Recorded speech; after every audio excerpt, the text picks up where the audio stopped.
ሰላም ክቡራትና ክቡራን የሴርዋና ቱብ ተመልካቾቻችን እንደምናረፈዳችሁ ከሴርዋና ቱብ እናንተ የሚደርሰውን የዕለቱን አዲስ ነገር ዘገባ ጥንቅራችንን አጠናቅረን ይዘን ቀርበናል። ይህን የዘገባ ጥንቅር ደግሞ እናንተ ማድረስ አብሬ ቆይታ ማድረገው እኔ ዘላለም ታረቀኝ ነኝ። እናንተም ደግሞ እስከ ዘገባ ጥንቅር ፍጻሜያችን ድረስ አብራችሁን ከወዲህ ቆይታ እንድታደርጉ እያሳሰብኩ በስተመጀመሪያ አብይ ነጥቦችን ወደ እናንተ ማድረስ ይሆናል። የትምህርት ማስረጃ ሳያረጋግጡ የሚፈጸም ቅጥርና እድገት በሕግ እንደሚያስጠይቅ ባለስልጣኑ አሳሰበም። ፕሬዝዳንት ኤርዶዋን ዛሬ ወደ ኢትዮጵያ ይገባሉ ተብሎ ይጠበቃሉ። ሲፒጂ የኢትዮጵያ መንግስት ሮይተርስ ጋዜጠኞችን የሥራ ፍቃድ እንዲመልስ አሳሰበም። ኢትዮጵያ በጉባኤ ጥቅሞችና ፍላጎቶችን ያስጠበቁ ዲፕሎማሲ ተግባራትን አከናውናለች ሲሉ የውጭ ጉዳይ ሚኒስትሩ ገለጹ። እነዚህ አበይ ነጥቦቻችን ነበሩ። ለትንታኔው ዘገባዎች ደግሞ አልፍ ያለው አብራችሁን ቆዩ። ትምህርት ማስረጃ ሳያረጋግጡ የሚፈጸም ቅጥርና እድገት በሕግ እንደሚያስጠይቅ ባለስልጣኑ አሳሰቡ።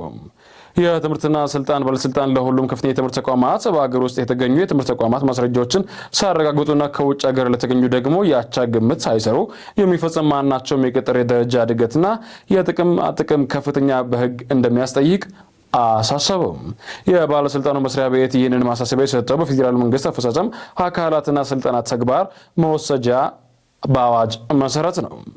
ቁጥር 1263 2014 አንቀጽ 60 እና በደንብ ቁጥር 515 2014 አንቀጽ 6 ንዑስ 6 በተሰጠው ስልጣን መሰረት መሆኑ ታክሏል።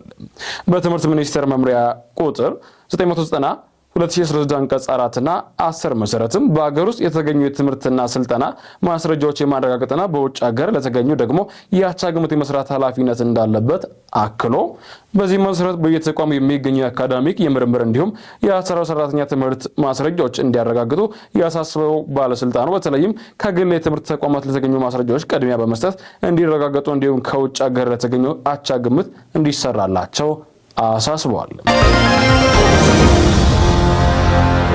የቱርኩ ፕሬዝዳንት ረጀብ ጣይብ ኤርዶዋን ወደ ኢትዮጵያ የሚገቡበት ከ10 ዓመት በኋላ መሆኑ ታከለበት።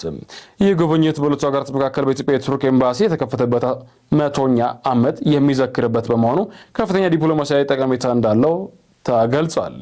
የሁለቱ ሀገራት ግንኙነት እስከ 16ኛው ክፍለ ዘመን ድረስ ወደ ኋላ የሚዘልቅ ታሪክ ያለው ነው የተባለው።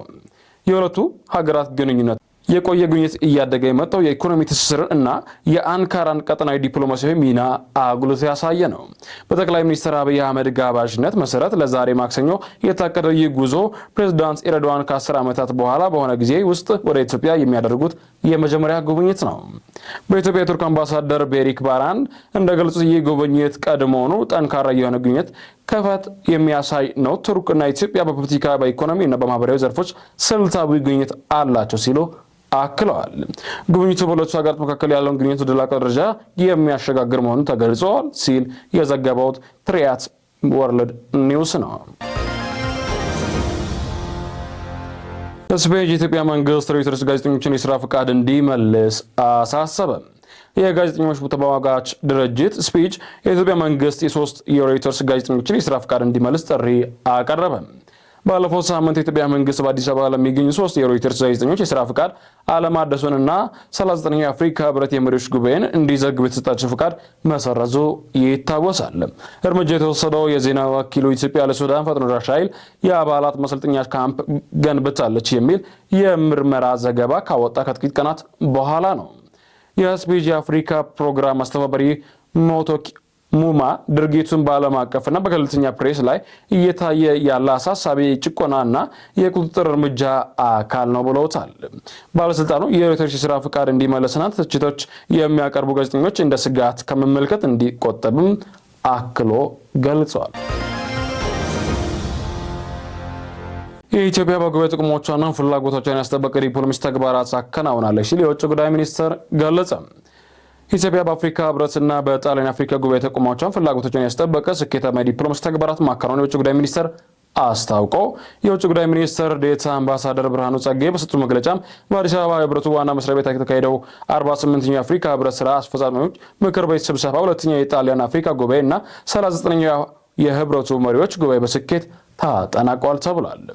በጉባኤው የተለያዩ ሀገራት መሪዎች፣ በውጭ ጉዳይ ሚኒስትር ቀዳማዊ እመቤቶች፣ የተለያዩ እንግዶች ጨምሮ ከ20 ሺህ በላይ ተሳታፊዎች መገኘታቸውን ጠቅሶ የፌዴራል ጠቅላይ ሚኒስትር አብይ አህመድ ከጉባኤው በተጓዳኝ ከተለያዩ አገራት መሪዎች ጋር ከዓለም አቀፍ ተቋማት ኃላፊዎች ጋር ፍሬያማ ውይይት ማድረጋቸውን ተናግረዋል። የውጭ ጉዳይ ሚኒስትር ጌዲዮን ጢሞቴዎስ ከተለያዩ ሀገራት የውጭ ጉዳይ ሚኒስትሮች ጋር ውይይት ማድረጋቸው ነው አምባሳደር ብርሃኑ ያነሱትም። ኢትዮጵያ በጉባኤ ጥቅሞቿና ፍላጎቶቿን ያስጠበቁ ስኬታማ ዲፕሎማሲ ተግባራት ማከናወኗን ተናግረው የኢትዮጵያ ተሳታፊዎችም በጉብኝቱ ላይ በአቀባበልና በሽኝት ቀዳማዊ እመቤቶችን እና የኮሪደር ልማቶችን ደግሞ እንዲጎበኙ ማድረጋቸው ተናግሯል። ጠቅላይ ሚኒስትር አብይ አህመድ የረመዳን ጾም መጀመሩን በማስመልከት የካቲት 9 2018 በአረብኛ ቋንቋ ባስተላለፉት መልእክት ኢትዮጵያ የመስፋፋት ፍላጎት የላትም አሉ። ጠቅላይ ሚኒስትር አብይ በመልእክታቸው የኢትዮጵያ የታማኝነት የእውነት ምድር ሲሉ የጠሯት ሲሆን የጎረቤቶቿን ደህንነት አደጋ ላይ እንደማትጥልም ተናግረዋል። ጠቅላይ ሚኒስትር ይህን ያሉት በኢትዮጵያና በኤርትራ መካከል ጦርነት ይቀሰቀሳል በሚል ውጥረት ባየለበት በአሁኑ ወቅት ነው። ኢትዮጵያ የባህር በር የማግኘት የሁልውና ጉዳይ ነው ስትል ከገለጸች ወዲህ በሁለቱ ሀገራት መካከል ያለው ግንኙነት ሻክሮ ወደ ቃላት ጦርነት አድጓል። እንደ እውነቱ ምድር ወራሽነት ለመላው ዓለም ማረጋገጥ የምንፈልግ ኢትዮጵያዊ መሬት የመወርወር የመስፋፋት ፍላጎት እንደሌላትና የጎረቤቶች የደህንነት አደጋ ላይ እንደማትጥል አክለዋል። ጠቅላይ ሚኒስትሩ የውሃ ሀብታችን ተጠቅሞ መልማት ያለንን ፍላጎት በምንም መልኩ የሌላውን ድርሻ የመቀነስ አይደለም ሲሉ ለግብጽ ምላሽ በሚመስል መልኩ ጠቆም አድርገዋል። ታላቅ መለኮታዊ ስጦታ ነው ያሉት ጠቅላይ ሚኒስትር አብይ አህመድ ከግጭት መድረክ ይልቅ የትብብር ድልድይ ይሆናል በማለት ሁሉም ከዚህ ወንዝ በፍትህና በእኩልነት መጠቀም እንደሚችል አረጋግጠዋል። ግብጽ የታላቁ የህዳሴ ግድብ ግንባታን በመቃወም ለዓመታት ብሔራዊ ጥቅሟ ይነካል የሚል ስጋቷን እስከ ዋይት ሃውስ ድረስ አስተጋብታለች። ኢትዮጵያ ዛሬ ከ130 ሚሊዮን በላይ የሚሆኑ ህዝብና ከድህነት ለማውጣት ትግል እያደረገች መሆኑን የጠቀሱት ጠቅላይ ሚኒስትሩ አካባቢው የምትመለከተው በውህደት እንጂ በመስፋፋት አይደለም ሲሉ ተናግረዋል። የኢትዮጵያ ባለፈው ወር መጨረሻ ላይ ኤርትራ በጻፈችው ደብዳቤ ኤርትራ ሰራዊት ትቆጣጠረዋለች ካለቻቸው የኢትዮጵያ ሉዓላዊ ግዛቶች እንዲወጡና ለድርድር ዝግጁ እንድትሆን ጠይቃለች።